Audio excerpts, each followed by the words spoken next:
Hello दोस्तों, जैसे कि हम लोग बौद्ध धर्म को 4 सेशन में कंप्लीट कर रहे हैं। 3 सेशन हम लोग बौद्ध धर्म के बारे में कुछ सीखे थे और चौथा सेशन में प्रीवियस ईयर क्वेश्चन को हम लोग देख लिए थे।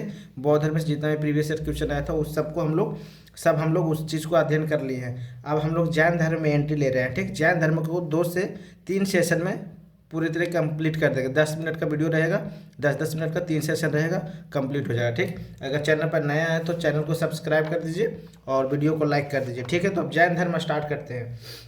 तो जैन धर्म में कुल 24 तीर्थंकर हुए हैं। ठीक ना, जैन धर्म में कुल 24 तीर्थंकर हुए हैं। तो सब नहीं पढ़ना है हम लोग को, कुछ मेन जो तीर्थंकर हैं इम्पोर्टेंट उन्हीं लोग के बारे में हम लोग को पढ़ना है। जैसे कि महावीर जी हो गए, पार्श्वनाथ जी हो गए, ऋषभ देव जी हो गए, इन लोग के बारे में पढ़ना है। ठीक, तो स्टार्ट करते हैं। जैन धर्म के संस्थापक एवं प्रथम तीर्थंकर ऋषभ देव थे। और तीर्थंकर का मतलब समझिए, तीर्थंकर का मतलब जो संसार से मोक्ष तक मार्ग दिखाने वाला, जो संसार से मोक्ष तक मार्ग दिखाने वाला को तीर्थंकर बोलेंगे। जैसे कि बोल से जन्म मरण के बंधन से पूर्ण मुक्ति दिला दे, उसे तीर्थंकर बोलते हैं। ठीक, तो हम लोग कर जैन धर्म के संस्थापक एवं प्रथम तीर्थंकर ऋषभ देव थे। तीर्थंकर का मतलब समझ गए, ऋषभ देव थे। उन्हें आदिनाथ वृषभनाथ भी कहा जाता है। ठीक, आदिनाथ और वृषभनाथ भी कहा जाता है ऋषभ देव को। ठीक, तो ऋषभ देव की मृत्यु कहाँ हुई थी? तो ऋषभ देव की मृत्यु हुई थी अष्टापद पर्वत पे, कैलाश पर्वत पे। ठीक, अष्टापद पर्वत पे, कैलाश पर्वत पे, जो तिब्बत चीन क्षेत्र में है। चीन क्षेत्र में है, तिब्बत क्षेत्र में बोल सकते हैं, चीन क्षेत्र में बोल सकते हैं।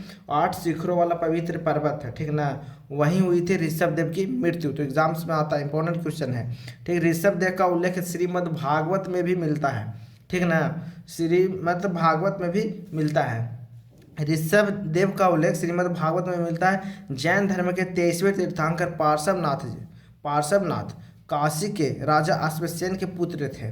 ठीक ना, पार्श्वनाथ काशी के राजा अश्वसेन के पुत्र थे। इंपॉर्टेंट क्वेश्चन है, सब एग्जाम्स में रिपीट होते रहता है। पार्श्वनाथ को समेत पर्वत पर ज्ञान की प्राप्ति हुई थी। पार्श्वनाथ को समेत पर्वत पर ज्ञान की प्राप्ति हुई। समेत पर्वत किसको? पारसनाथ पहाड़ी को बोल सकते हैं समेत पर्वत, उसी को बोलते हैं समेत पर्वत। पारसनाथ पहाड़ी झारखंड में है, गिरिडीह जिला में है। ठीक ना, याद रखिएगा। पार्श्वनाथ को समेत पर्वत पर ज्ञान की प्राप्ति हुई थी। पार्श्वनाथ 30 वर्ष की आयु में ही गृह त्याग कर बैरागी बन गए थे। पार्श्वनाथ के अनुयायियों को निग्रंथी कहा जाता है। फटाफट हम लोग कर रहे हैं, शॉर्ट नोट्स बना के सब टॉपिक को क्लियर करेंगे फटाफट।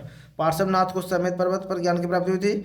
पार्श्वनाथ के अनुयायियों को निग्रंथी कहा जाता है। निग्रंथी मतलब क्या होता है? जो किसी बंधन में ना हो, बंधनों से मुक्ति जो दिलाने वाला को बोल सकते हैं निग्रंथी, या जो किसी बंधन में ना हो, बंधनों से मुक्ति दिलाने वाला को निग्रंथी बोलते हैं। जो कर्म मोह लोभ से मुक्त हो, जैसे मुन्नी साधु को बोल सकते हैं निग्रंथी। उन लोग लोभ मोह से तो मुक्त हुए रहते हैं, तो निग्रंथी बोलेंगे साधु मुनि को। लेकिन हम लोग जैन धर्म पढ़ रहे हैं, तो जैन धर्म में साधु मुनि को क्या बोलते हैं? निग्रंथी कहा जाता है। ठीक, पार्श्वनाथ ने जैन धर्म में स्त्रियों को प्रवेश दिया था।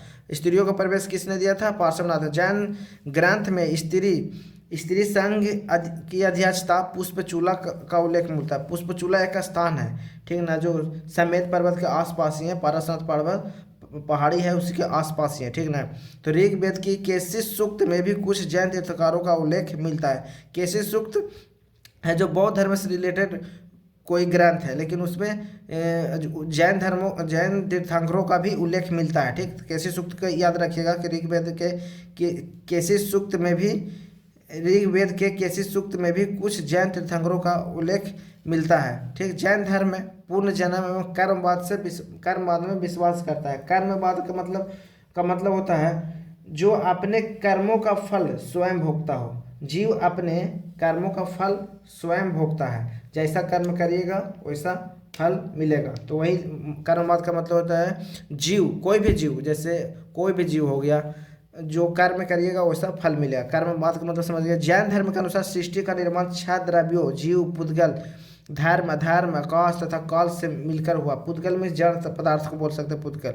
जैन धर्म के प्रमुख अनुयायी शासक उदयन, चंद्रगुप्त मौर्य, खारवेल इत्यादि थे।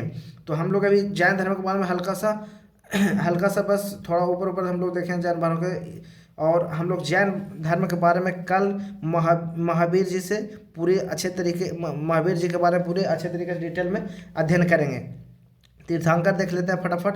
ऋषभ देव जो पहला थे, पहला तीर्थंकर ऋषभ देव थे। दूसरा अजीतनाथ थे। तीसरा संभवनाथ थे। इंपॉर्टेंट लिख दिए थोड़ा सा हम। संभवनाथ थे।